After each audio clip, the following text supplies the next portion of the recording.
Hello students, welcome to Tushar Gupta study hub. Students, lecture number 1 में हमने IUPAC nomenclature में introduction of carbon देखा था। हमने उसमें ये बात की थी कार्बन की कितनी वैलेंसी होती है, फिर कार्बन कितने बॉन्ड बनाता है। आज आपको एक बात याद रखनी है कि सबसे पहले आईयूपीएसी की ट्रिक स्टार्ट करने से पहले हम ये देखेंगे कि किसी भी कार्बनिक यौगिक को बैलेंस किस तरह से किया जाता है। चलिए एक एग्जांपल के साथ इसकी स्टार्टिंग करते हैं। देखिए एग्जांपल जैसे लिखा हुआ है, carbon single bond carbon, single bond carbon, single bond carbon and single bond carbon. आपको इतना याद रखना है कि हमें इसमें हाइड्रोजन को बैलेंस करना है, और आप सबको ये भी पता है कि कार्बन की बैलेंसी कितनी होती है, 4 होती है, और एक कार्बन 4 बॉन्ड बनाता है। इसका मतलब ये हुआ कि यदि कार्बन ने एक बॉन्ड बना रखा है तो कितने और बनाएगा, 3 बनाएगा। अगर 2 बना रखे हैं तो कितने बनाएगा, 2 बनाएगा। अगर 3 बना रखे हैं तो 1 बनाएगा, और चारों बॉन्ड उसके बने हुए हैं तो एक भी बॉन्ड नहीं बनाएगा। तो हम इस एग्जांपल के द्वारा इसको समझेंगे। यहां कार्बन ने एक बॉन्ड बना रखा है, इसका मतलब ये कितने बनाएगा, 3 बॉन्ड, तो ये हो जाएगा CH3। अब हम सेकंड वाले कार्बन की बात करें तो सेकंड वाले कार्बन ने कितने बॉन्ड बना रखे हैं, आप देखिए सब, 1 2 2 बॉन्ड बना रखे हैं, तो ये कितने बनाएगा, 2। देन तीसरे कार्बन की बात करें तो तीसरे वाले कार्बन ने भी 2 बॉन्ड बना रखे हैं, तो यहां भी ये कितने बनाएगा, 2। चौथे वाले कार्बन ने कितने बना रखे हैं, 2 बॉन्ड, तो यहां भी ये 2 बॉन्ड बनाएगा। और यहां पर एक बॉन्ड बना रखा है पांचवें कार्बन ने, तो ये कितने बनाएगा, 3 बॉन्ड। आप सबको ये भी पता है, अभी मैं आपको सिंपल वे में एक बात समझाता हूं कि यदि कार्बन कार्बन के बीच में सिंगल बॉन्ड होगा, अगर कार्बन कार्बन के बीच में सिंगल बॉन्ड होगा तो इसको हम बोलेंगे एल्केन। क्या बोलेंगे बेटा, एल्केन।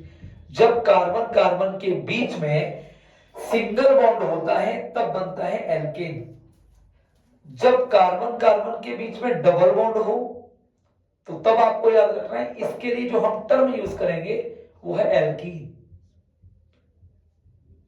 और कार्बन कार्बन के बीच में जब ट्रिपल बॉन्ड हो तो इसके लिए हम यूज करते हैं एल्काइन।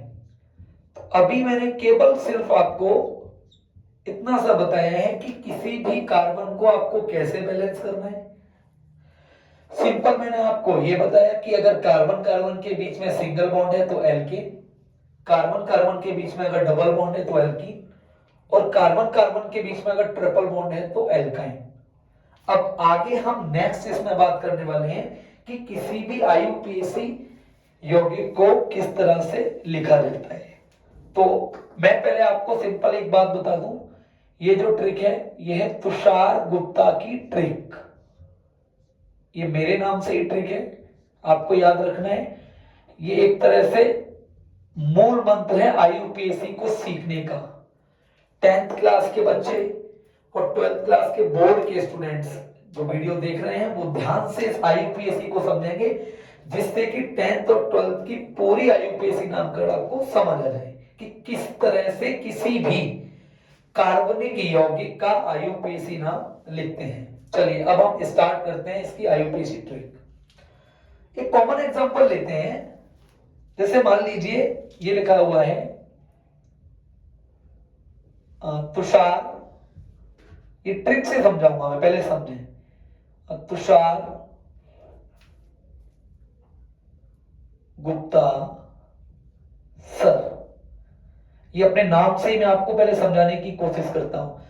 आपको पता है कि यदि किसी व्यक्ति का नाम होता है तो उसमें 3 बातें होती हैं, एक फर्स्ट नेम होता है, एक मिडिल नेम होता है, एक लास्ट नेम होता है। ऐसे ही आपको याद रखना है। जैसे ये लिखा है तुषार, तो जो तुषार है ये हो गया फर्स्ट नेम। तो आप एक सिस्टमैटिक वे से नाम लिखते हैं ना किसी व्यक्ति का, आप ऐसे तो बोलेंगे नहीं इसको तुषार सर गुप्ता, आप इसको बोलेंगे तुषार गुप्ता सर। तो मैं आपको केवल इतना बताना चाह रहा हूं कि किसी भी कार्बनिक यौगिक का जब आप नाम लिखते हैं तो एक सिस्टमैटिक वे होता है कि पहले प्रीफिक्स यूज करना है, फिर सफिक्स यूज करना है। पहले प्रीफिक्स यूज करेंगे, फिर आपको देन यूज करना है सफिक्स। तो ये फर्स्ट नेम हो गया। फर्स्ट नेम के बाद है मिडिल नेम, और मिडिल नेम के बाद है बेटा लास्ट नेम। चलिए अब आप ध्यान दीजिए ट्रिक पर। सबसे पहले आईयूपीएसी को लिखने के लिए आपको ध्यान रखना है 2 डिग्री प्रीफिक्स।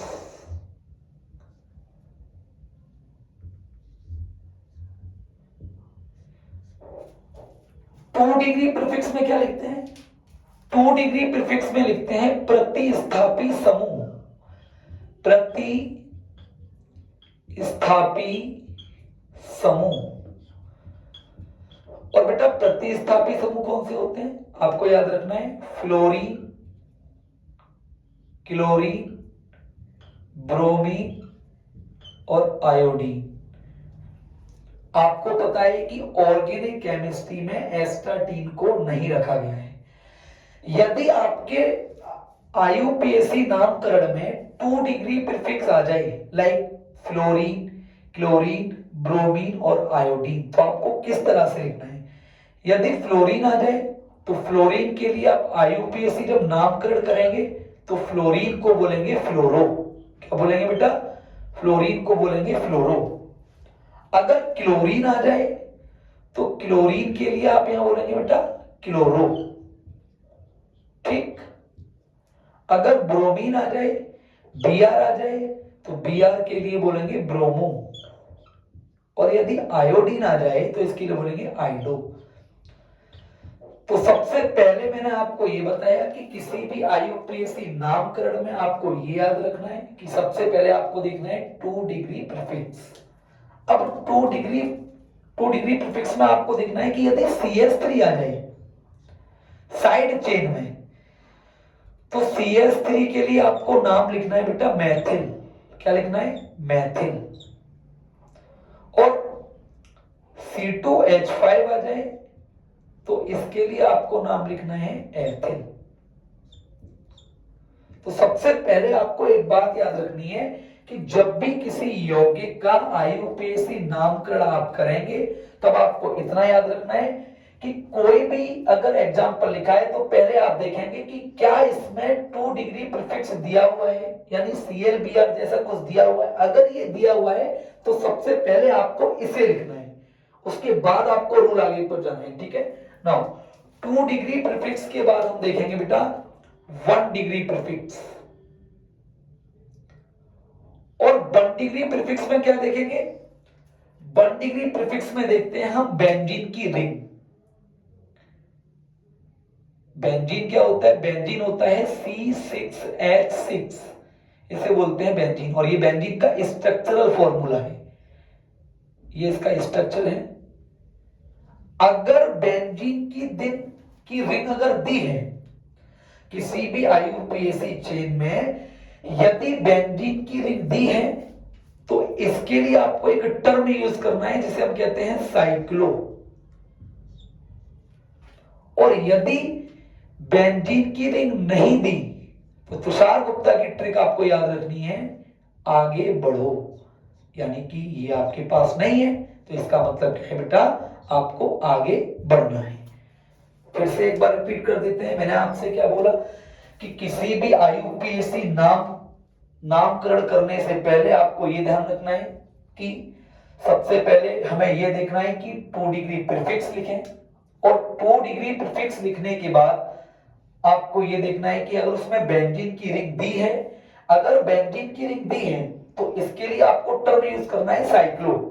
और यदि अगर बेंजीन की रिंग नहीं दी है तो उसके लिए आपको क्या याद रखना है? आगे बढ़ो। अब 2 डिग्री प्रीफिक्स और 1 डिग्री प्रीफिक्स के बाद आता है आपका word root. Word root, word root में आप क्या देखते हैं? वर्ड रूट में आप देखते हैं बेटा कार्बन की संख्या, कि चेन में कितने कार्बन हैं, कार्बन की संख्या। अगर कार्बन की संख्या की बात करें, मान लीजिए कि कार्बन की संख्या 1 दे रखी हो, तो 1 के लिए आप यूज करेंगे मैथ, 2 के लिए यूज करेंगे एथ, 3 के लिए यूज करेंगे प्रो, 4 के लिए आप यूज करेंगे ब्यूट, 5 के लिए पेंट, 6 के लिए हेक्स, 7 के लिए हेप्ट, 8 के लिए ऑक्ट और 9 के लिए नॉन और 10 के लिए डेक। अगर 11 कार्बन भी हैं तो 11 कार्बन के लिए आप अनडेक का यूज कर सकते हैं और 12 कार्बन के लिए डोडेक। लेकिन आपको 10 तक याद रखने हैं, ये एक्स्ट्रा मैंने बताया है। फिर से आपको समझा देता हूं कि यदि कार्बन की संख्या 1 है और तो उसके लिए मैथ, 2 है तो एथ, 3 है तो प्रो, 4 है तो ब्यूट, 5 है तो पेंट, 6 है तो हेक्स, 7 है तो हेप्ट, 8 है तो ऑक्ट, 9 है तो नॉन और 10 के लिए डेक, 11 के लिए अनडेक और 12 के लिए डोडेक। ये है आपका रूल नंबर 3। रूल नंबर 1 में 2 डिग्री प्रीफिक्स, रूल नंबर 2 में 1 डिग्री प्रीफिक्स और रूल नंबर 3 में वर्ड रूट। इसके अकॉर्डिंग ही चलना है आपको। देखिए आगे इसके बाद हम बात करते हैं वर्ड रूट के बाद 1 डिग्री सफिक्स। 1 डिग्री सफिक्स में आपको याद रखना है बॉन्ड, जो मैंने अभी आपको बताए थे कि यदि कार्बन कार्बन के बीच में सिंगल बॉन्ड है तो अब आप यूज करेंगे एन, पूरा नाम है एल्केन, कि जब आप नाम लिखेंगे तब आपको टर्म यूज करना है ANE यानी ए। अगर कार्बन कार्बन के बीच में डबल बॉन्ड है तो इसके लिए आपको यूज करना है ईन, होता क्या है एल्कीन, ई। और यदि कार्बन कार्बन के बीच में ट्रिपल बॉन्ड है तो ट्रिपल बॉन्ड के लिए आपको यूज करना है आयन यानी एल्काइन, यानी एन, ईन और आयन। कार्बन कार्बन के बीच में यदि सिंगल बॉन्ड है तो एन, अगर कार्बन कार्बन के बीच में यदि डबल बॉन्ड है तो ईन, और कार्बन कार्बन के बीच में अगर ट्रिपल बॉन्ड है तो वहां आप यूज करेंगे आयन। अब इसके बाद का जो मैं आपको रूल बता रहा हूं, rule number 5। Rule number 5 is most important, वो है आपका 2 डिग्री सफिक्स। और 2 डिग्री सफिक्स में आपको देखना है क्रियात्मक समूह। अब मैं आपको एक महत्वपूर्ण बात बताता हूं, ध्यान दीजिए।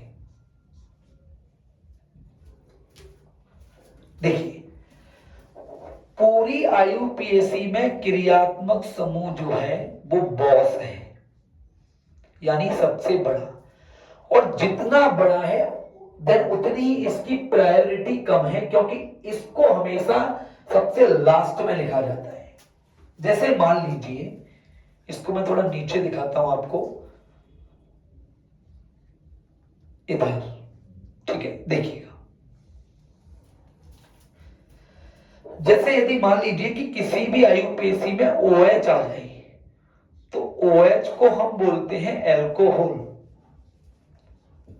अब एल्कोहल के लिए आप क्या यूज करेंगे, ओल।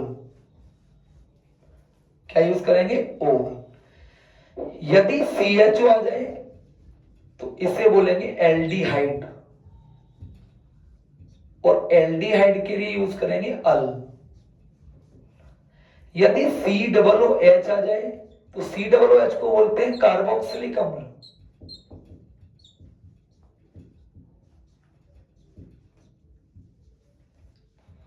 और कार्बोक्सिलिक अम्ल के लिए आप यूज करेंगे ओइक अम्ल। तो यह आपको याद रखना है कि क्रियात्मक समूह पूरी आईयूपीएसी में बॉस है, और जितना बड़ा है उतनी ही इसकी प्रायोरिटी कम है। तो यह हो गई आपकी आईयूपीएसी की ट्रिक। हम इस लेक्चर में केवल आपको आईयूपीएसी के रूल्स बताएंगे। एग्जांपल्स के लिए हम लेक्चर नंबर 3 देखेंगे। आपको इतना याद रखना है कि इस ट्रिक को अगर आपने अच्छे से समझ लिया तो आप नीट आईआईटी लेवल तक की आईयूपीएससी को कंप्लीट कर सकते हैं, मैं इस बात की आपको गारंटी देता हूं। मैं आपको अब इसके रूल्स लिखाता हूं, उस रूल्स पर ध्यान देना। रूल नंबर 1, आई होप आपने इस ट्रिक का स्क्रीनशॉट ले लिया होगा। अब आप आगे इसके रूल्स देखेंगे जो मैं आपको बता रहा हूं, देखिए, और साथ के साथ आप कमेंट बॉक्स में लिखते रहिए। रूल नंबर 1 है, किसी भी आईयूपीएससी यौगिक का नाम, याद रखना है कि किसी भी आईयूपीएससी यौगिक का नाम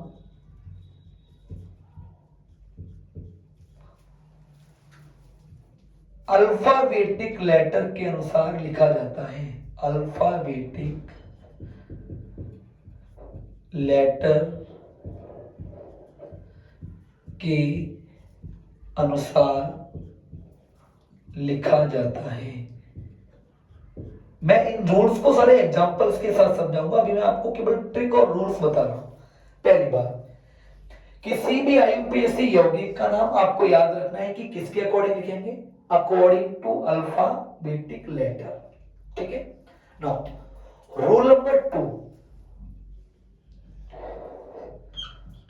नंबरिंग स्टार्ट वहां से होती है, नंबरिंग, मैं अपनी लैंग्वेज में आपको समझाने की कोशिश कर रहा हूं। नंबरिंग स्टार्ट वहां से होती है जहां से क्रियात्मक समूह पास होता है, जहां से क्रियात्मक समूह पास होता है।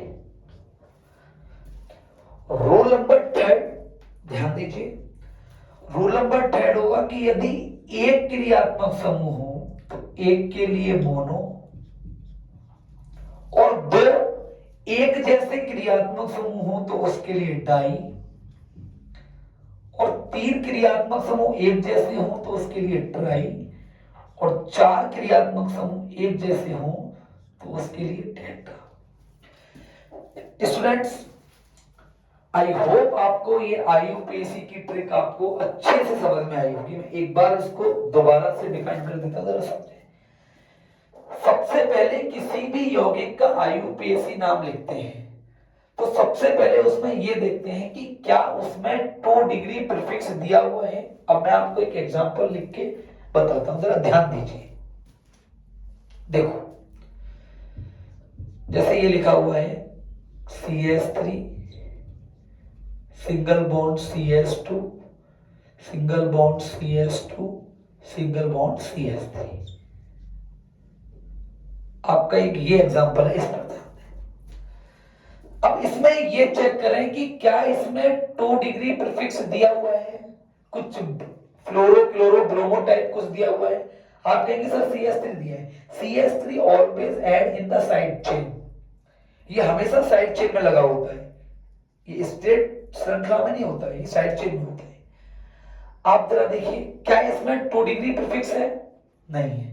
नहीं है तो इस रूल को छोड़िए, अब बढ़ जाइए आगे। रूल नंबर 2, क्या इस चेन में आपको बेंजीन की रिंग दिखाई दे रही है? बिल्कुल दिखाई नहीं दे रही। और बेंजीन की रिंग नहीं है तो रूल क्या लिखा है? नहीं है तो आगे बढ़ो। अब आ जाइए वर्ड रूट पर। क्या आपको यहाँ कार्बन दिखाई दे रहे हैं? बिल्कुल दिखाई दे रहे हैं सर। कितने कार्बन है? अब गिन सकते हैं, 1 2 3 4।